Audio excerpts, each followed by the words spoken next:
Hi guys, it's Samantha and I am here today with the first in a brand new video series. I absolutely love trivia and history and facts and all that good stuff, so I thought why not bring that a little bit to Booktube. It was inspired a little bit by Logan, but it's a little bit different because this series is going to be facts about authors specifically. I want to feature one author in each video, list 15 facts about that author, and then the next video move on to another one. And the first series is going to be classics authors, and I decided to start with Jane Austen. I'll also link Logan's video down below, which is his 25 facts about books and authors, and because it was a great video and I want you guys to go and check it out and subscribe to him because he does some pretty cool videos, so yes.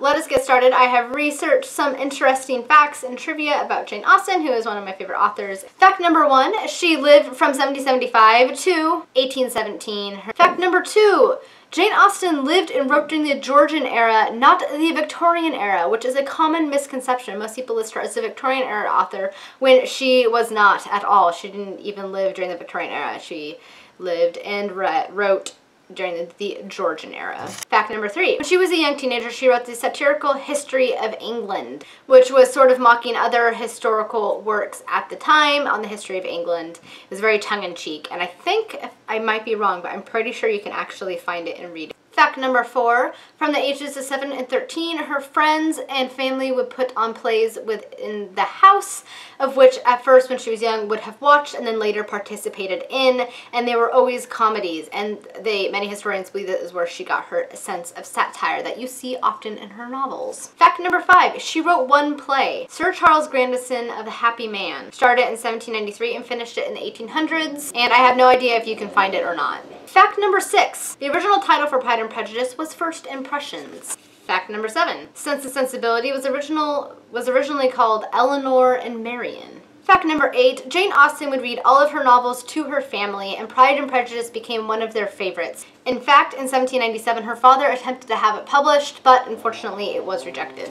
Fact number 9, she only had one known offer of marriage, and it was from a Mr. Harris Big Wither. She initially accepted because he had a lot of opportunities that he could bring to her family, a lot of wealth, she could have her parents live in comfort for the rest of their lives, etc. But the next day she withdrew her acceptance because it was later noted that he was a rather homely fellow and he kind of had a bad attitude. She obviously just didn't, feel it. She didn't feel in love with him, which is an interesting concept for the time period in which she lived, because most of the time women were expected to just marry and to procure wealth and status, not really necessarily based on affection. But her niece wrote her several years later about a young man that she was having a relationship with and what she should do, and Jane Austen responded to her with this, which I think is very telling of the type of woman she was in the time period in which she lived. She told her not to think of accepting him unless you really do like him. Anything is to be preferred or endured rather than marrying without affection. And I think that was quite impressive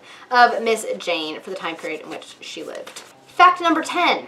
In 1811, she published her novel Sense and Sensibility. By 1813, it was sold out and it was favorably reviewed and quite popular among readers. Fact number 11, Pride and Prejudice was published in 1813 and was also met with positive reviews and sold a large quantity. Fact number 12, the third book she published in 1814 was Mansfield Park.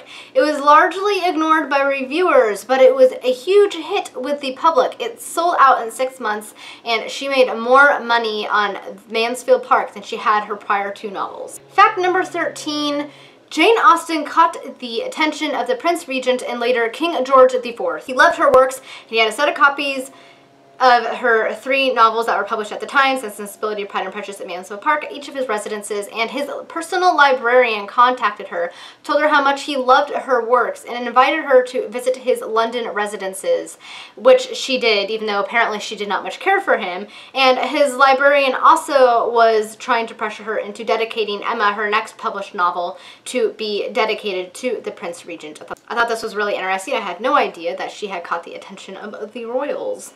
Fact number 14, Emma was the last book that she published in her lifetime. It was published in 1815. And finally, fact number 15, Northanger Abbey and Persuasion were both published by her siblings after her death in 1817. When I was researching Jane Austen, I found a lot of really interesting things about her life. I think she would have been a really, really remarkable woman, especially for the time period in which she lived. I just think she was amazing. I already loved her, but in researching her life and her biography, I found that I loved her even more. She was just a strong, intelligent woman, and her family, I think it really just shows how much they loved her. They were really supportive of her writing, and her father encouraged her education for her and her sisters, which again for the late 1700s, early 1800s was quite unheard of, and I think that is just fantastic, and it was just really interesting gaining another perspective on her life that I think when I go to reread her works will kind of add a new perspective to what I'm reading. Hope you guys enjoyed this video. Let me know if you're excited to see more videos in this series, any authors that perhaps you guys are curious to see me do a trivia video on, a fact video. Let me know down in the comments, and if you like this video, please thumbs up and subscribe. Thank you for watching. Thank you so much, and as always, happy reading, and bye! As I said, I am back today with a new video, and that video is my September book haul. I actually still have 2 books coming, but I don't know when they're gonna come. One is not supposed to come till next month because it is a